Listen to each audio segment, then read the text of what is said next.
de la mañana somos Radio Panamá.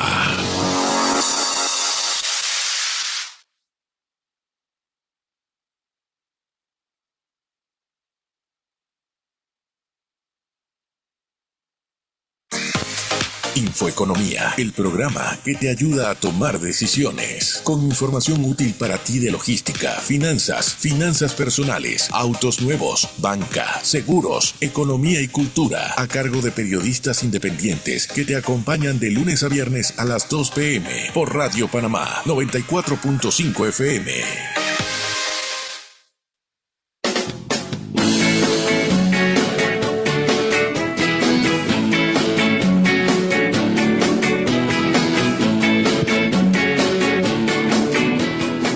Muy buenas tardes, estimados oyentes. Bienvenidos a su programa Infoeconomía de hoy jueves 19 de febrero. Ya estamos más allá de la mitad de la primera mitad del segundo mes del año. Un año que, bueno, tiene mucho por venir. Hay mucha expectativa con el desarrollo que va a tener el 2026. Pero esperemos que sean noticias positivas las que nos traiga este año para nuestro querido país. Gracias por estar en sintonía. Como siempre, Alex Hernández les da un saludo cordial y gracias por estar en sintonía de Infoeconomía, que usted sabe, pasamos aquí en Radio Panamá de lunes a viernes a las 2 de la tarde con información económica de todos los sectores importantes del país: logística, canal, sector automotriz, banca, consumidores, turismo, en fin, en todo, cultura, eventos. Aquí en Infoeconomía usted encuentra de todo el material que usted necesita saber para tomar decisiones en su vida diaria. Como siempre, un saludo a mis compañeros Mario Muñoz, Eddie Castillo, Wilfredo Jordán y Daniel Domínguez, que están en sintonía ahora mismo. Bueno, pasaron los carnavales. Espero que usted haya disfrutado, si fue al interior, si pasó estos días, si visitó familiares o si se quedó en la ciudad capital, como muchos. Este año hubo mucho movimiento aquí en la ciudad capital, muchas personas se quedaron, incluyéndome. Así que espero que usted haya disfrutado de estos días y descansado para retomar energías, en especial aquellos padres de familia, ya que pronto, dentro de una semana y días, inicia el calendario escolar 2026. Específicamente el 2 de marzo inician las clases. Mucha expectativa y con la esperanza de que sea un año escolar tranquilo, muy diferente al año pasado, donde prácticamente se perdió casi 3 meses de clases. Los estudiantes de las escuelas públicas perdieron. Y aunque al final se intentó recuperar, no es lo mismo esas horas que no se dieron. Obviamente no es la misma forma de aprender y de educar. Así que esperemos que este año escolar 2026 sea un año tranquilo. Casualmente mañana o el sábado creo que inicia el traslado de los maestros y profesores a las zonas de difícil acceso. Un saludo a esos profesores y educadores que, hacen esta labor por el país de educar a nuestros jóvenes y niños en estas zonas apartadas. Hoy tenemos una entrevista interesante. Vamos a hablar del mercado laboral. Siempre aquí en Infoeconomía tratamos de darle espacio al mercado laboral porque definitivamente es un pilar fundamental de la economía. Y para ello hemos invitado, como siempre, al señor René Quevedo, experto en temas laborales y consultor ambiental, consultor laboral. Ya le estoy dando otro cargo. Señor René, buenas tardes, ¿cómo está? Buenas tardes, Alex. Un saludo a toda la audiencia. Siempre es un placer estar acá en tu programa. Gracias a usted por siempre atender nuestra llamada. Señor René, el mercado laboral. Ya salieron las estadísticas de la Contraloría General de la República el mes de diciembre. 309,000 contratos inscritos, un crecimiento creo que casi 10% en comparación con el 2024, pero muy lejos todavía del 2019. ¿Usted cómo valora las cifras? Sí, a ver, yo creo que tenemos que poner las cosas en contexto. Entre el 2019 y el 2024, nosotros perdimos poco más de 4.600 millones de dólares de inversión privada. Esto incluye los 900 millones de dólares anuales de compras de la operación minera a otros sectores de la economía. 2.165 millones menos de financiamientos bancarios al sector productivo, debido pues al cierre minero y la pérdida del grado de inversión que ocasionó un aumento de las tasas de interés y una contracción o una rigidización de los requisitos para el otorgamiento de financiamientos, y aparte de eso hubo una reducción de 1.600 millones de dólares de flujo de inversión extranjera. Esto ocasiona que en el 2024 Mitradel tramitara 100.000 contratos laborales menos que en el 2019. Aparte, esta situación se agrava entre el 2023 y el 2025. En ese periodo de tiempo, nosotros perdimos 80% de nuestras exportaciones y 70.000 empleos.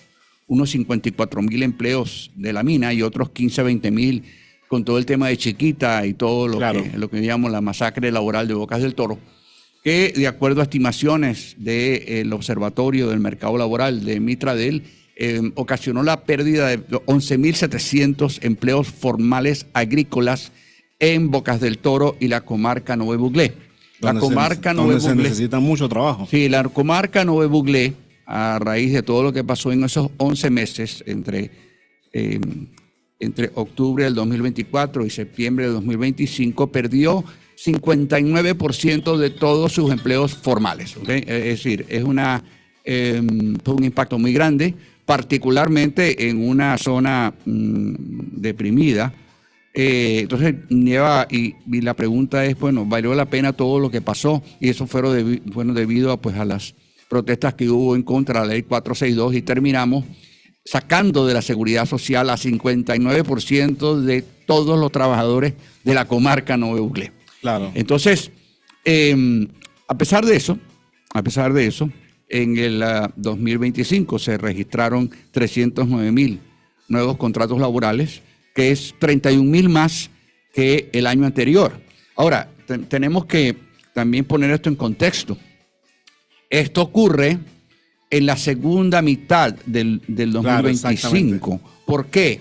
Porque, a raíz de el cierre minero y la pérdida del grado de inversión, las provincias de Panamá y Panamá Oeste perdieron 125.000 empleos formales e informales. Eso es en 14 meses. El 71% de todos los empleos que se generaron en esas provincias como resultado de la ampliación del canal en 5 años, entre el 2009 y el 2014. Perfectamente verificable. Exacto. Con los informes laborales de la Contraloría. Aparte del aspecto anecdótico, se perdieron 60 millones mensuales de masa salarial en las provincias de Panamá y Panamá Oeste. Esto induce una contracción del consumo. En el primer semestre del 2025, las recaudaciones del ITBMS cayeron en 11%. Es decir, que hubo 128 millones mensuales menos de consumo durante los 6 primeros meses del año del 2025. Y sabemos que hubo una pérdida de 60 millones mensuales de masa salarial en las provincias de Panamá y Panamá Oeste. Esto quiere decir que la pérdida de empleo formal en las provincias de Panamá y Panamá Oeste a raíz del cierre minero y la pérdida del grado de inversión representaron el 47% de la contracción del consumo a nivel nacional. ¿Okay? Aparte de esto, hubo una mayor austeridad en el gasto discrecional, entiéndase gasto discrecional, el que nuestras familias usan para aspectos no esenciales como hacer ciertos lujos. Sí, exacto, como comida y medicina. Claro. Y obviamente por eso es que vimos por cómo los restaurantes reportaron 30 y 40% de menos ventas en el primer semestre del año pasado. Los centros comerciales 20%, muchos trabajadores tuvieron que sacar a sus hijos de las escuelas. De hecho, el sector privado, educativo privado, perdió 28% de todos sus empleos formales. 9 de cada 10 de esos empleos que se perdieron fueron en las provincias de Panamá y Panamá Oeste. Este periodo culmina, a mi juicio, ¿okay? Y esta adicción tóxica a la deuda, porque nuestro problema es que nosotros no vivimos de lo que ganamos, sino de lo que le cargamos a la tarjeta de crédito y se nos acabó el saldo. Hasta que se pierden los números de la tarjeta. Sí. Entonces, sí, esto termina, obviamente, muy fuerte la contracción del consumo en el primer semestre. Esto culmina, la gota que derrama el vaso, es la pérdida de 361 millones de dólares de inversión extranjera en el primer semestre del año pasado, que es primera vez en la historia que tenemos un decrecimiento. Exacto, muy fuerte la caída. Muy fuerte, muy fuerte. Entonces, en el segundo semestre comienza a recuperarse la confianza, entendida por dos dimensiones.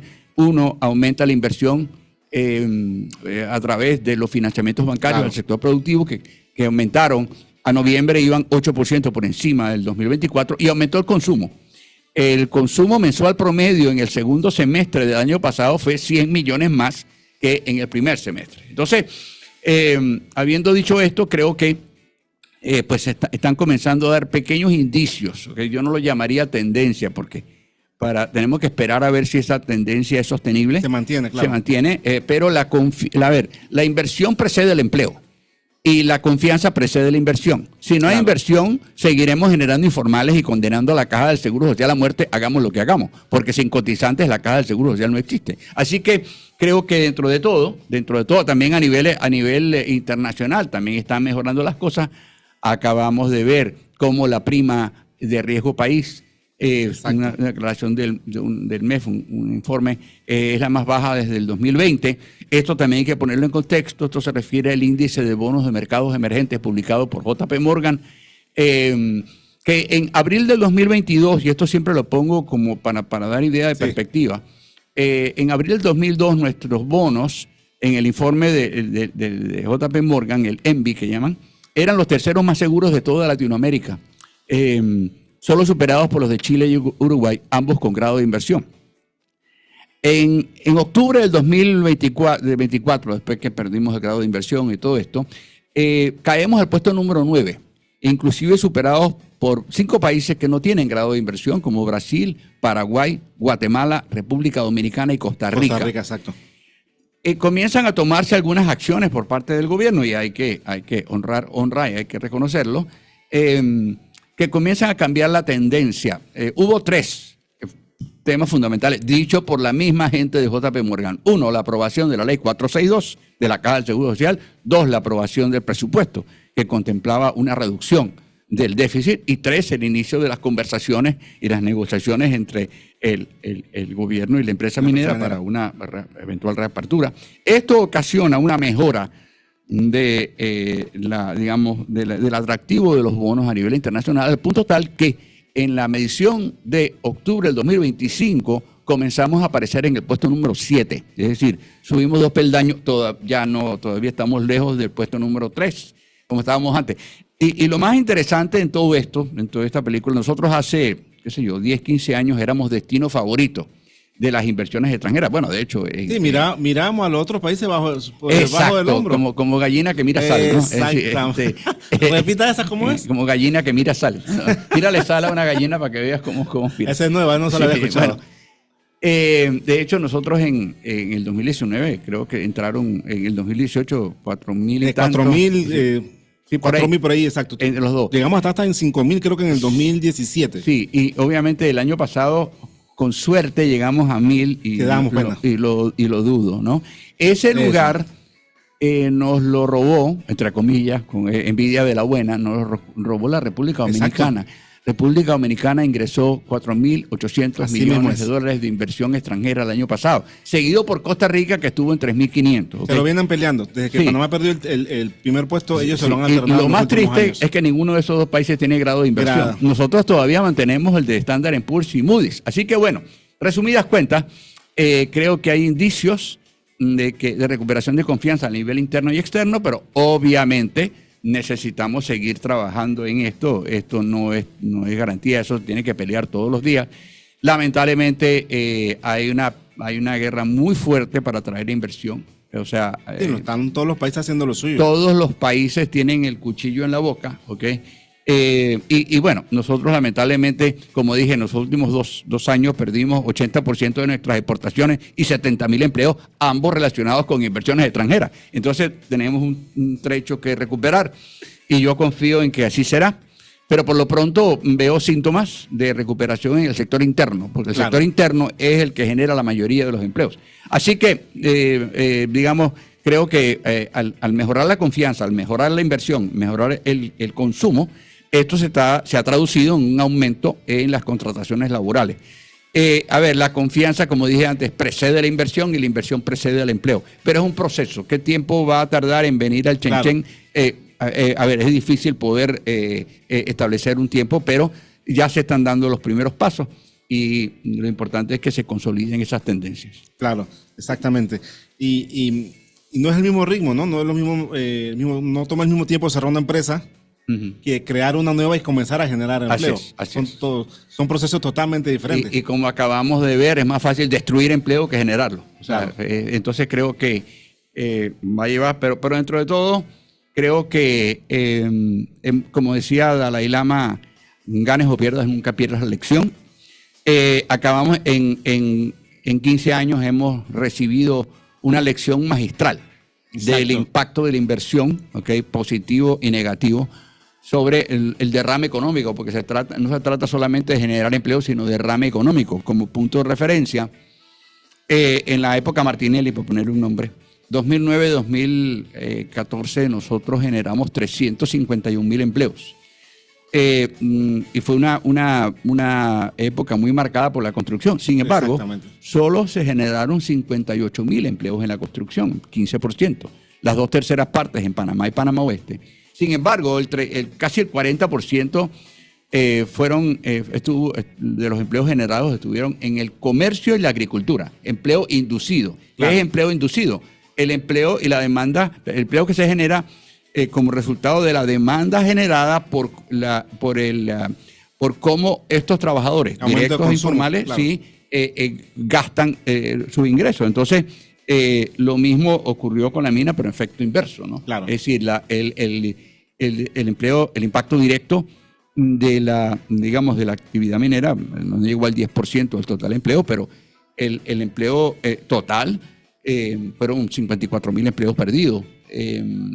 Devastó. De hecho, la provincia de Panamá, perfectamente verificable en el informe laboral de la Contraloría, la provincia de Panamá perdió más empleo en 14 meses a raíz del cierre minero y la pérdida del grado de inversión que lo que perdió con la pandemia en 26 meses, ¿okay? Claro. Incluyendo el empleo de 34,615 profesionales universitarios que perdieron sus trabajos entre agosto del 2023 y octubre del 2024, incluye el 27% de todos los empleos formales del sector financiero y seguros. Lamentablemente, el cese minero y sobre todo la pérdida del grado de inversión por todo lo que ocasionó en el sistema financiero, en el sistema crediticio, arrasó con la actividad financiera, que dicho sea de paso, es el sector que más profesionales universitarios contrata. El 80% de la fuerza laboral del sector financiero y seguros son profesionales universitarios. Sí. Entonces, es lamentable, pero bueno, creo que dentro de todo esto, pues creo que aprendimos la lección. No se trata nada más de generar empleo, sino de generar derrame económico, que es básicamente el Chenchen. Claro, que es lo que se necesita realmente. Así ¿no? es, así es. Señor René, vamos a hacer nuestra primera pausa comercial y de regreso seguimos hablando entonces de la estadística del 2025. Sí.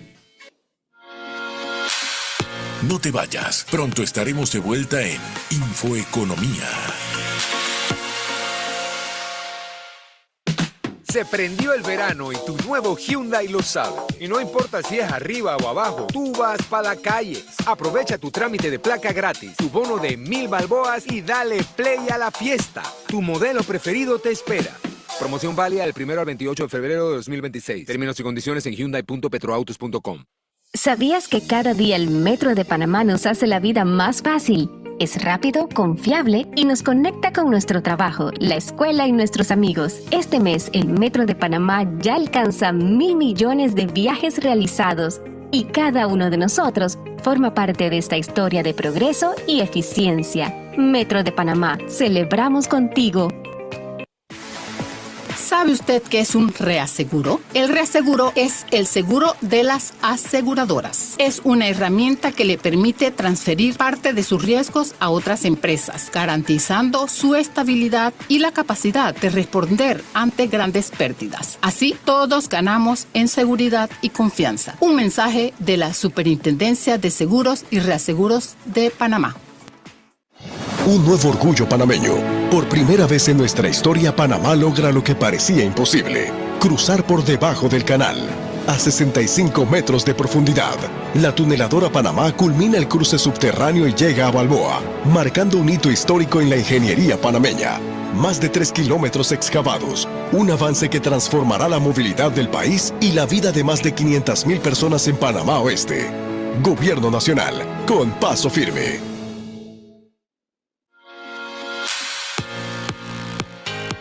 Ya estamos de vuelta. Escuchas Infoeconomía.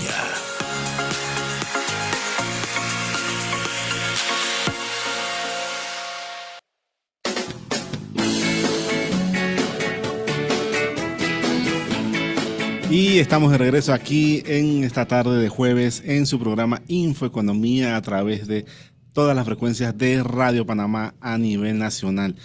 Seguimos conversando con el señor René Quevedo, experto en temas laborales y asesor empresarial sobre el mercado laboral panameño.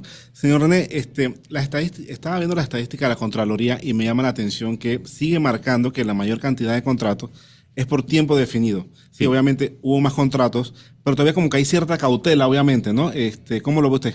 Bueno, a ver, la informalidad y la temporalidad son características estructurales de la economía panameña. Es decir, sumamos los contratos por tiempo definido y por obra terminada, tenemos el 75% de todos los contratos, pero eso es histórico, o sea, no es que es ahora.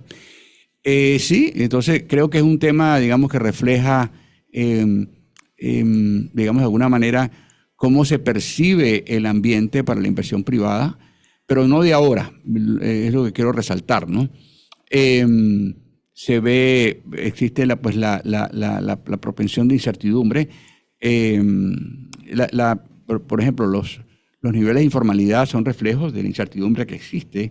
Eso sí es peligroso. Sí, pero más que, porque una cuestión que tenemos que aclarar es quiénes son los informales, ¿no? O sea, y hay un informe llamado El trabajo informal en Panamá, del MEF, de marzo del 2014. En la página 10 se señala los criterios de la Organización Internacional del Trabajo con respecto al empleo informal, que lo divide en 5 categorías.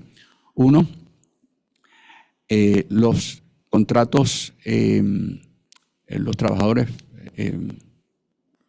digamos, empleados privados que no tienen contrato laboral. 2, los independientes, aunque coticen, ¿no? Claro. Okay. Y 3, son 3 categorías. Y los trabajadores domésticos, ¿no? Esto quiere decir, palabras más, palabras menos, que de acuerdo a la OIT, todo aquel que no está emplanillado, bien sea en una empresa o en el gobierno, es por definición informal, ¿okay? Y ese es el número que aparece en los informes de la Contraloría, ¿no? Que ya andamos por 770 y tantos mil, ¿no? Subió un poco con respecto al año pasado. Y volvemos al tema, ¿no? Es decir, el tema es que el alto nivel de incertidumbre ocasiona los altos niveles de informalidad. También el problema que tenemos es que solamente el 18% de los informales cotiza. Exacto. Porque cotizar como independiente, como digo yo, siempre uso la analogía, es más difícil que pellizcar un vidrio. Es decir, es extremadamente complicado. Entonces, así que, y realmente ese es el problema. O sea, el futuro de la Caja del Seguro Social depende, 1, de un aumento de la confianza para que haya más empleo formal, y 2, la incorporación efectiva de los informales al régimen de cotización. Claro. Entonces, está como tomando mucho tiempo el tema de esta reglamentación, ¿no? Sí. A ver, Lleva más de un año esa ley y no se sabe casi nada. Sí, es correcto. Sí. Para mí, obviamente, yo soy informal, ¿no? O sea, a ver, estamos iguales. Yo no soy emplanillado en ningún lado. Y decía en la ley que se pasó que se iba a reglamentar Exacto. la incorporación, digamos, de estos, digamos, cotizantes voluntarios, ¿no?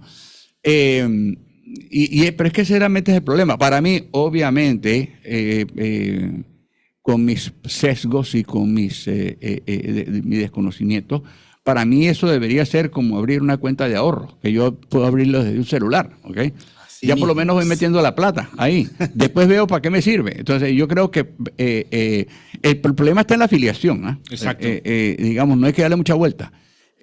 Yo espero y aspiro a que se utilicen ejemplos, digamos, de la banca, que yo insisto, desde aquí yo puedo abrir una cuenta de ahorros en cualquier banco. Hasta 3 cuentas desde el celular. Entonces, a ver, ¿por qué no empezar a abonar, ¿ok?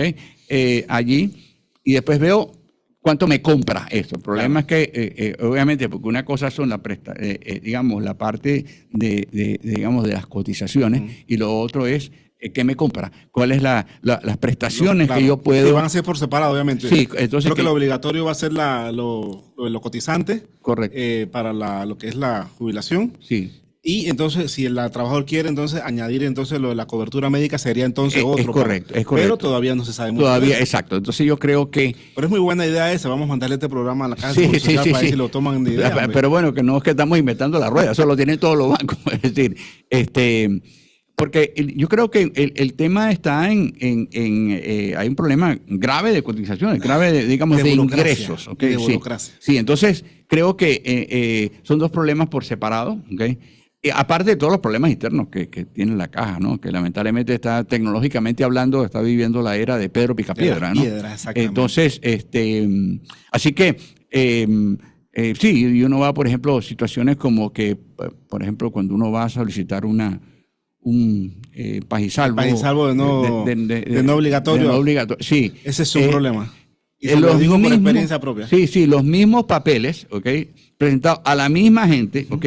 Todo el tiempo y se repiten una y otra y otra vez. Y para pagar $1. Ah, sí, para pagar $1, efectivamente. Tiene que ser en efectivo, sí, porque no hay transferencia ni tarjeta. Sí. Entonces yo me decimos, estimado oyente, disculpe, señor René, por experiencia propia. Usted lo ha pasado, yo lo he pasado casi todos los meses. Y si no hay estacionamiento, a dejar el carro a más de 1 kilómetro para caminar. Porque exactamente, porque en Clayton pues, prácticamente hay que ir en helicóptero para allá. Entonces, sí, pero volvemos al tema. En esta era, llamémosla así, de la inmediatez y la tecnología, eso, a ver, eso no tiene sentido, eso es un proceso arcaico, ¿ok? Y eso hay que reconocerlo a la DGI, sí, en el tema del pajisalvo, eso es un botón. Así es. Claro, después cuando te da el día con el claro, por supuesto. Pero eso es de una vez, igual en el registro de Panamá Emprende, para el registro de las empresas, eso es un botón. Así, entonces yo no... ¿Por qué la Caja del Seguro Social no lo ha copiado? Para mí eso debe ser copy-paste, o sea, a ver, cópialo idéntico, ¿ok? Entonces, pero bueno, insisto, yo no, como dicen, un ignorante con iniciativa es lo más peligroso del mundo, ¿no? Entonces, yo no sé... Sí, peñisca vidrio. Sí, yo no sé cuál es la traba, pero para mí hay suficientes ejemplos de cómo debería ser. Exactamente. Así que yo espero que eso... Porque el problema, insisto, no es que haya informales, el problema es que hay muy pocos cotizantes informales. Porque vivimos en un mundo... caracterizado por el cambio constante del emprendimiento y la tecnología. Exacto. Es decir, cada día va a haber más. Va a haber más muchachos que no van a querer independientes. Y bueno, y muchas escuelas están enseñando esa parte de ser emprendedores. Sí. Yo recuerdo, obviamente, llevo a cabo programas de empleo juvenil. Y yo recuerdo una sesión que tuve ya hace como 6, 7 años en Bocas del Toro. Porque yo recuerdo que con los estudiantes del último año de la escuela que está ahí en Isla Colón. Y tuvimos una reunión así bien simpática y yo les preguntaba a ellos qué querían hacer. Entonces que ellos se podían expresar, todos decían, no, yo quiero ser médico. Yo, claro. Qué sé yo. Y dice, bueno, ¿y cuántos quieren ser ingenieros? Entonces uno que otro levantaba la mano. ¿Cuántos quieren ser médicos? 2 o 3. ¿Quiénes quieren tener su propio negocio? Y todos levantaron la mano. Es decir, pero... Obviamente, y nuestro futuro depende de nuestra capacidad para emprender, ¿no? El problema es que, insisto, no creamos las condiciones, no existe nosotros se nos enseña a seguir patrones y a buscar empleo, no a buscar oportunidades. Y Y lo que pasa con todas crisis es que las oportunidades cambian de lugar. Eso es así de sencillo. Entonces, si yo estoy esperando a que me van a venir a buscar para darme un trabajo, pues me va a quedar esperando. ¿Okay? Entonces, pero bueno, creo que todos tenemos que apoyar. El país lo vamos a construir con quien tenga algo que aportar. ¿Okay? Yo creo que culpar, descalificar son las excusas de quien no tiene nada que aportar. Pero sí, estamos en una situación compleja, pero manejable. Claro. Manejable, sobre todo si nos ponemos de acuerdo en que todos somos parte de esto. Claro. Y un dato esto lo saqué de una nota que publicamos para un medio internacional. El tema de las renuncias el año pasado aumentaron. Sí. Según Mitrael, se dieron 37.175, un incremento interesante frente al 2024. Y eso es positivo, obviamente. Sí. Habla de que hay oportunidades en el sector y, bueno, la gente las está aprovechando. Sí, porque a ver, que nadie va a renunciar para quedarse desempleado. Exacto. ¿No? Entonces, obviamente, si tú renuncias, porque tienes algo mejor por ahí. Entonces, sí, yo creo que dentro de todo esto... no tenemos un mercado estático. No. Pero lo más importante es que se continúen mirando las cifras y midiendo, ¿no? La medición es lo que te permite, lo que no se mide no existe. Entonces, claro, en la medida en que nosotros podamos medir, decir, bueno, vamos a hacer esto y esto y esto, y después volvemos a medir, sabemos si algo funcionó o no.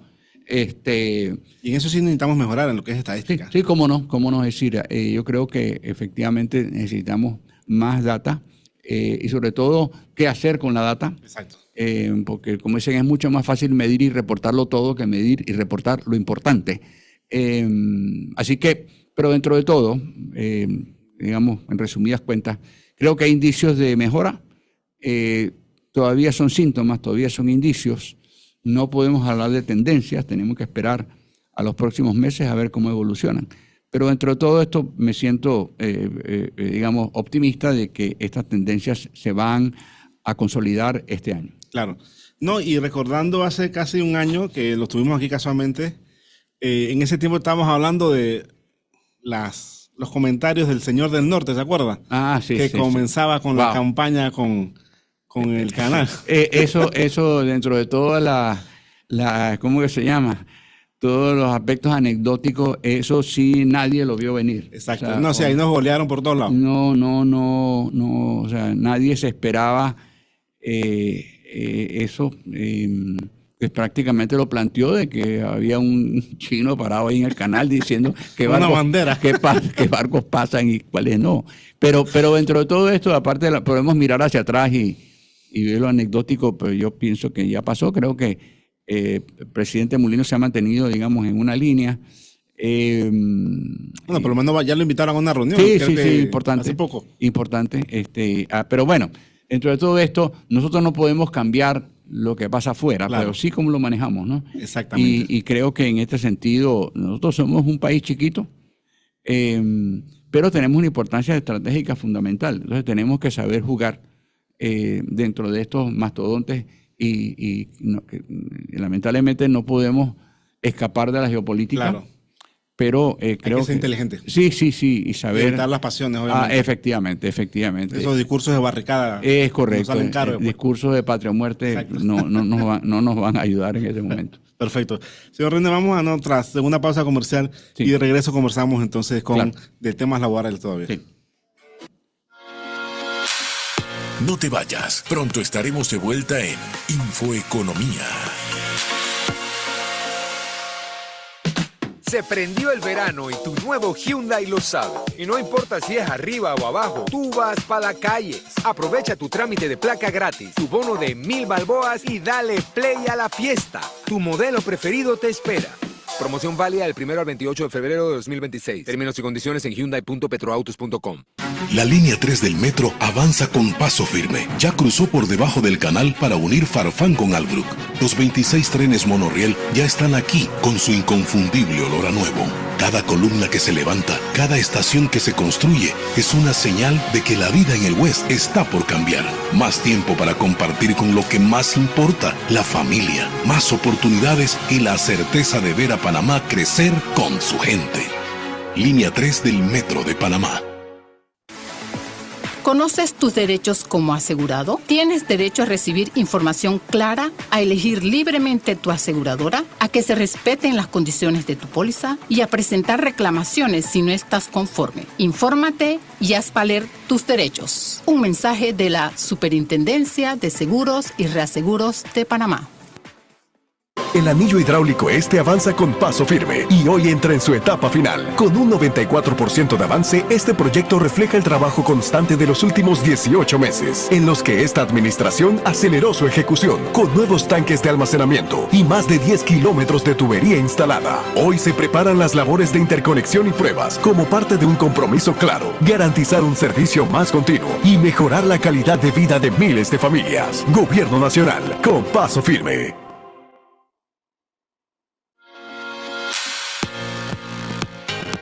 Ya estamos de vuelta. Escuchas Infoeconomía.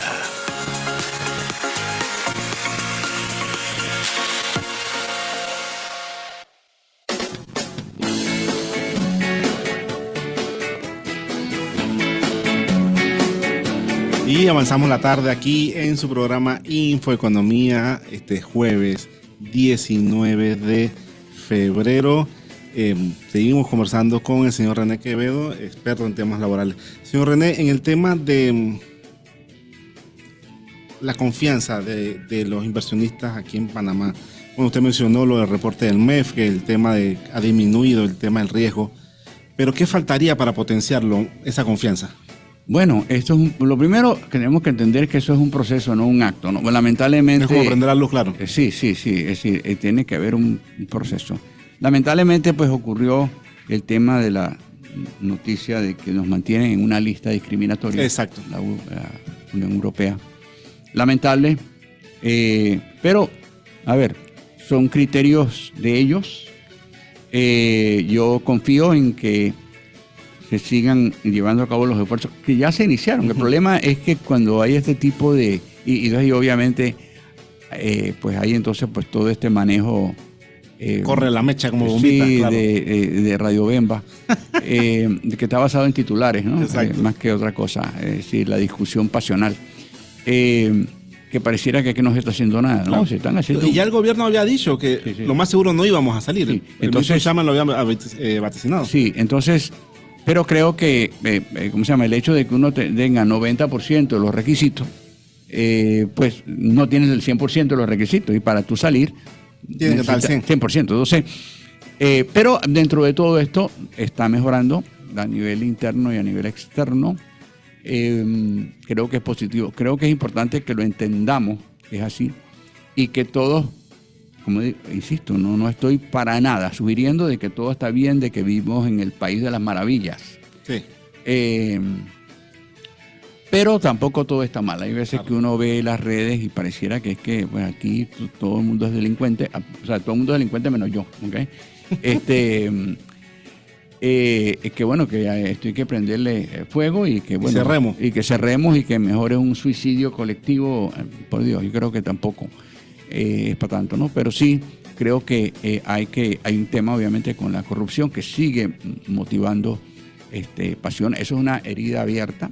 Sí, lo vemos con todas estas detenciones que está haciendo el Ministerio Público con ex representantes y ex alcaldes por el tema de los fondos de la descentralización. Eso sí es un hoyo negro. Sí.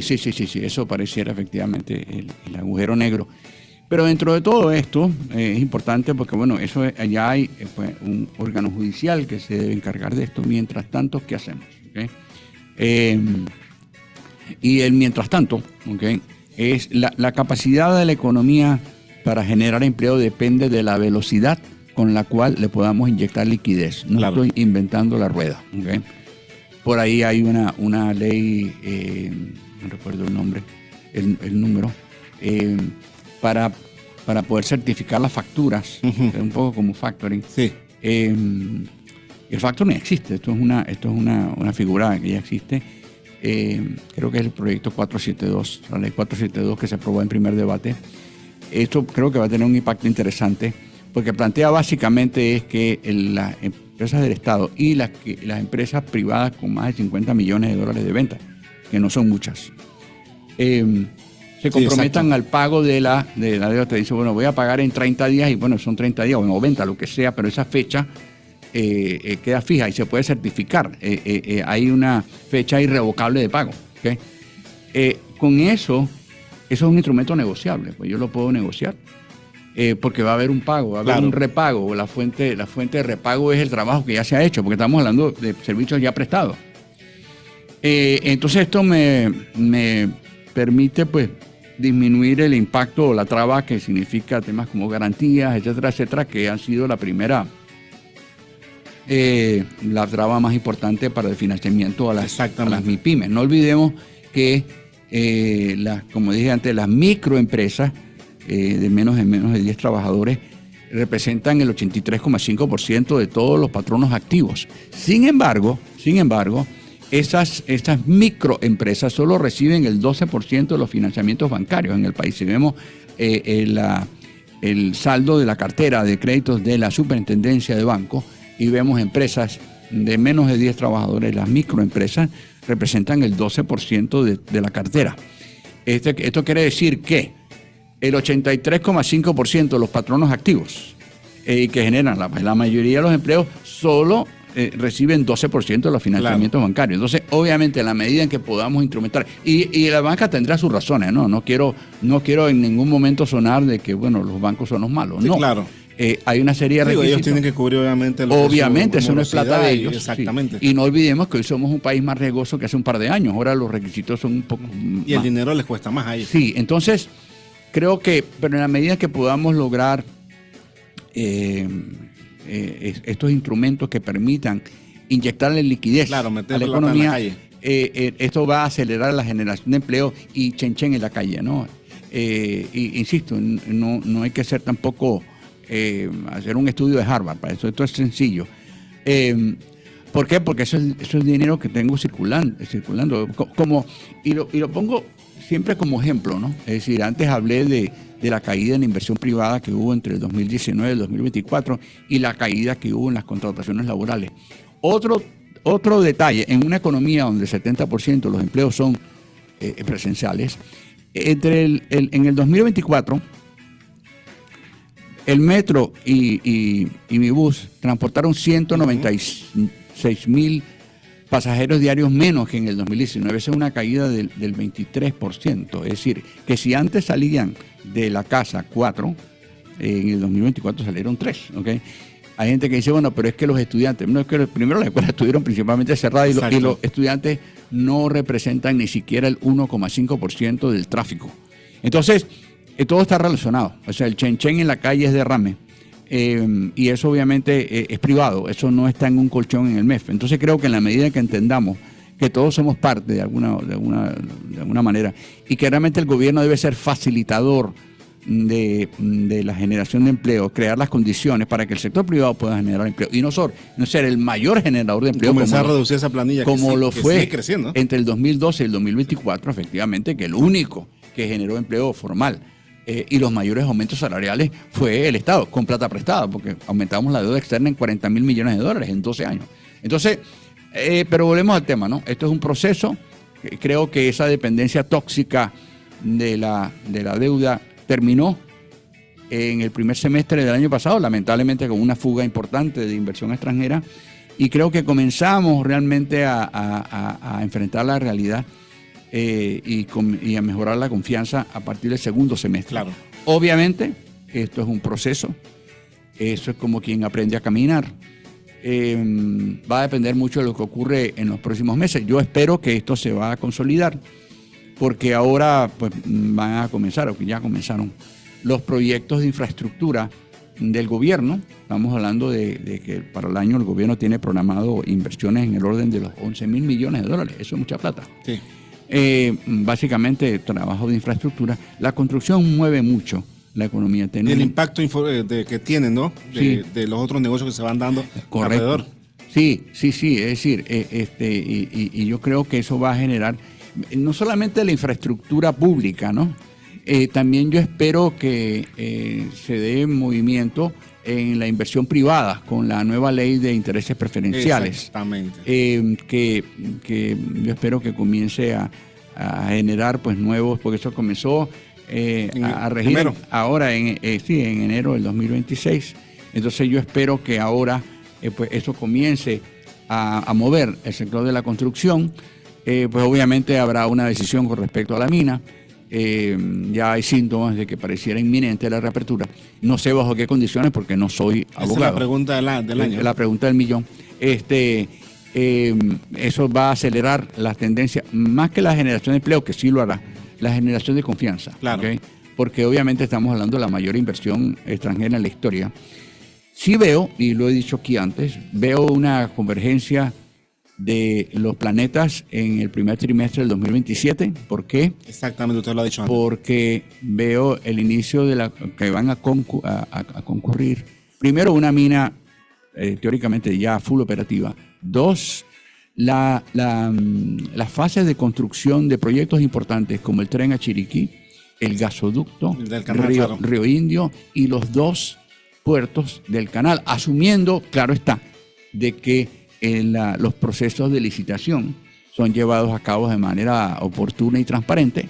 De ser así, pues veo que las fases de construcción de estos proyectos se van a combinar con una mina ya en full operación en el primer semestre o primer trimestre del 2027, lo cual va a ocasionar un aumento importante en el PIB, en el tamaño de la economía y la generación de empleo.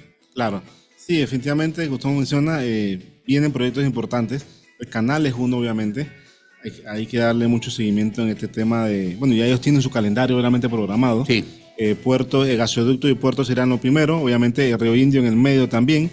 Ya van a comenzar con el tema, o ya terminaron las fases, lo que son la parte de las consultas con las comunidades. Ya vendrá entonces un proceso que me imagino que va a ser complicado el tema entonces de negociar cada uno, con cada familia, ¿no? Sí, correcto. El precio de la tierra. Certidumbre.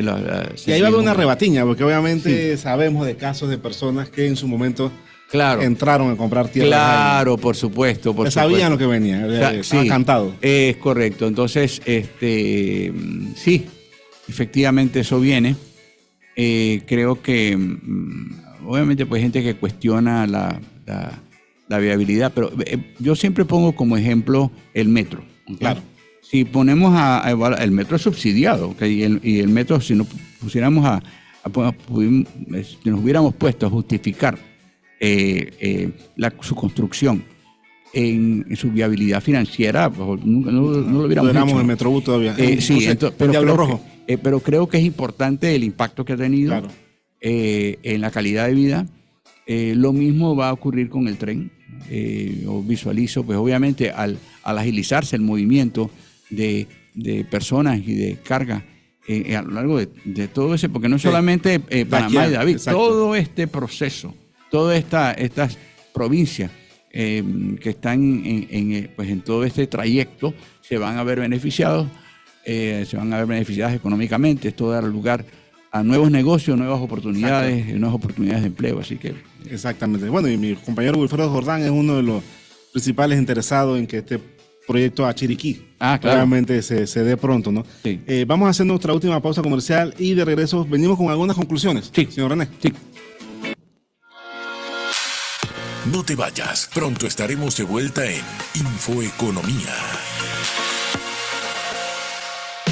Se prendió el verano y tu nuevo Hyundai lo sabe. Y no importa si es arriba o abajo, tú vas para la calle. Aprovecha tu trámite de placa gratis, tu bono de 1,000 balboas y dale play a la fiesta. Tu modelo preferido te espera. Promoción válida del 1 al 28 de febrero de 2026. Términos y condiciones en hyundai.petroautos.com. ¿Sabías que cada día el Metro de Panamá nos hace la vida más fácil? Es rápido, confiable y nos conecta con nuestro trabajo, la escuela y nuestros amigos. Este mes, el Metro de Panamá ya alcanza 1,000 millones de viajes realizados y cada uno de nosotros forma parte de esta historia de progreso y eficiencia. Metro de Panamá, celebramos contigo. ¿Sabes que también tienes deberes como asegurado? Debes leer y entender tu póliza, pagar tus primas a tiempo y proporcionar información veraz al contratar un seguro. Cumplir con tus deberes garantiza que el seguro funcione como debe. Un mensaje de la Superintendencia de Seguros y Reaseguros de Panamá. Donde antes hubo pisos de tierra y techos improvisados, hoy se levantan hogares dignos en la comarca Nove Buglé. 397 familias de Muna, Ñurum y Nole Duima inician una nueva etapa de sus vidas con viviendas que representan bienestar y la tranquilidad de un hogar propio. Una respuesta concreta para reducir el déficit habitacional en las zonas más vulnerables. Porque construir país también es llegar hasta donde más se necesita. Gobierno Nacional, con paso firme.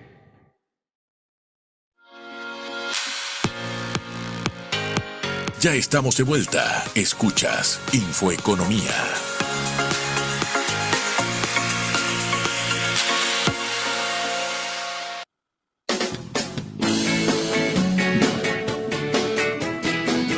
Y estamos de regreso aquí en los últimos minutos de Infoeconomía en la tarde de este jueves. Una tarde nublada acá en la ciudad capital.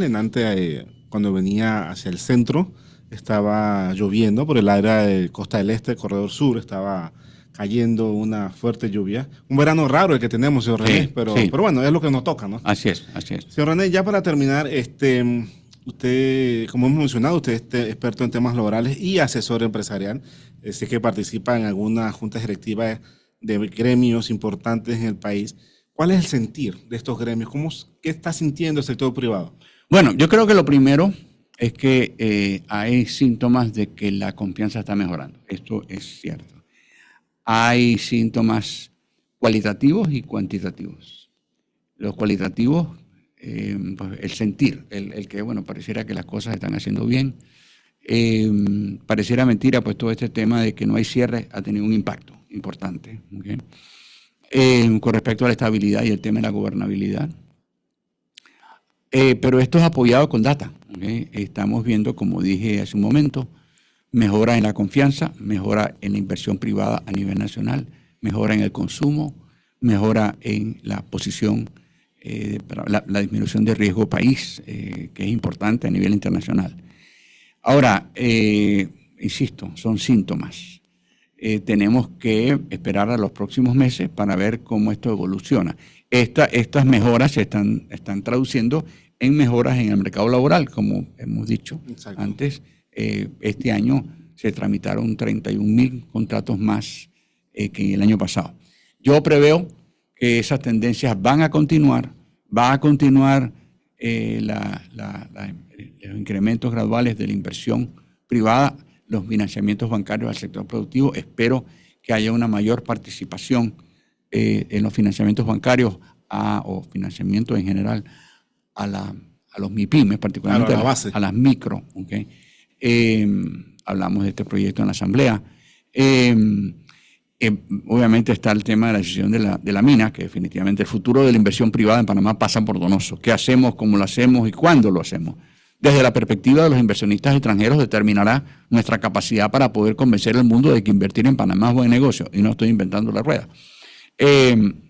Sí, como dije, yo visualizo pero esto va a ser gradual, ¿no? Esto va a seguir esta tendencia gradual a la mejora en los indicadores de confianza, que se van a traducir en un aumento progresivo de las contrataciones laborales y la generación de empleo.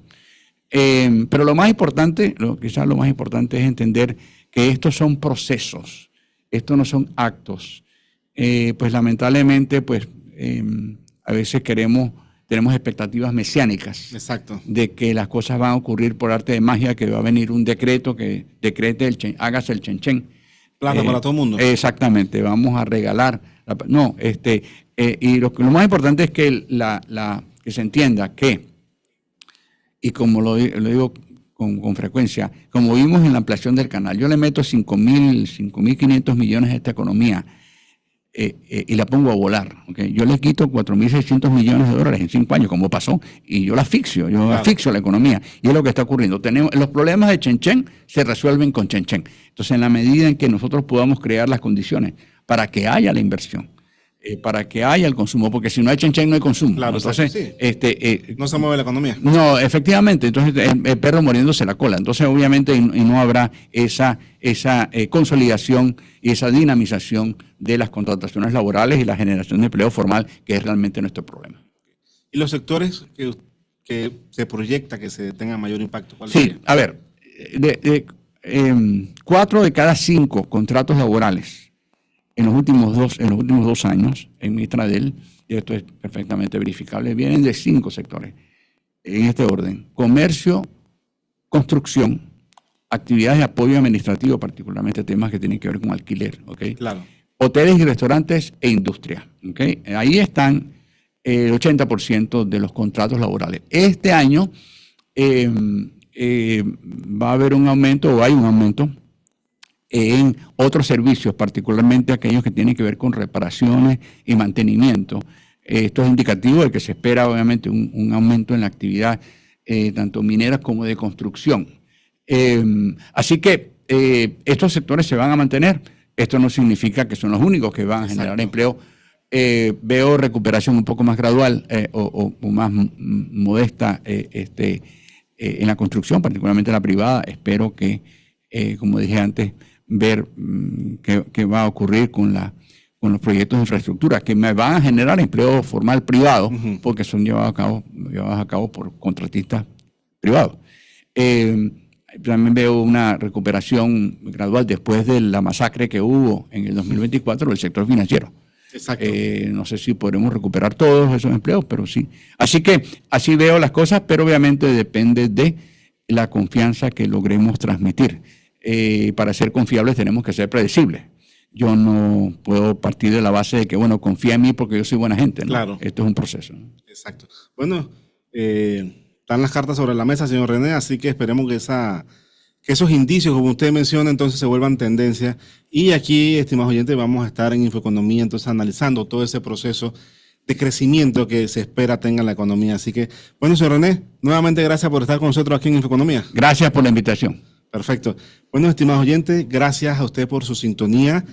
Recuerde, mañana tiene una cita aquí a las 2 de la tarde en Infoeconomía a través de Radio Panamá con Daniel Domínguez y Mario Muñoz, para donde se abordarán temas interesantes que usted necesita conocer. De mi parte, Alex Hernández, eso ha sido todo por hoy.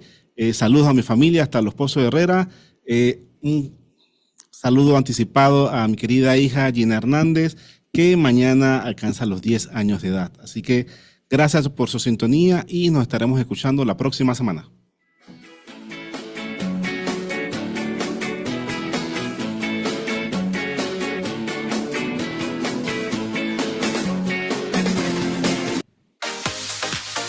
Así hemos llegado al final de tu programa Infoeconomía. Gracias por tu sintonía. Escúchanos de lunes a viernes a las 2 p.m.